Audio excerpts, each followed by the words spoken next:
landmark ruling on whether federal judges have that power, one federal judge, to basically dictate policy nationwide by invalidating a president's initiative. This is not a partisan issue. This is something that's a recently new phenomenon we've seen in the last decade. Presidents, starting with President Obama, obviously the first administration, President Trump, President Biden, all have had to deal with federal judges blocking their initiatives and then implementing it in a nationwide manner. So this is a big win, not only for President Trump, but for presidents of any party, because what this means is, and what the court says in its 6-3 ruling written by Justice Amy Coney Barrett, dividing conservatives and liberals along ideological lines, that this is not how our system is supposed to work, that Congress, when it established powers of the federal judiciary back in 1789, never intended for judges, one judge, to be able to basically set the rule for the whole country. We have an appellate system. They work through the system.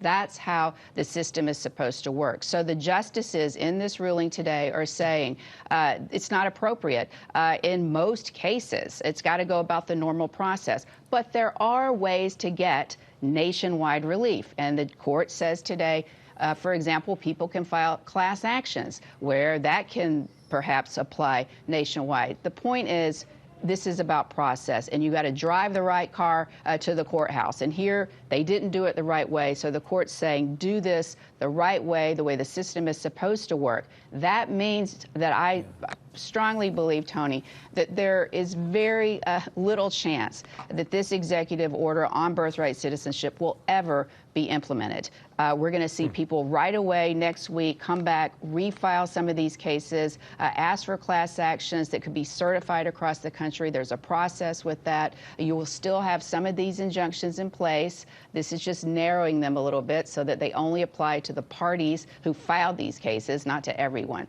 So I think it's highly unlikely that this will have any practical impact on that birthright citizenship order ever being implemented. Tony?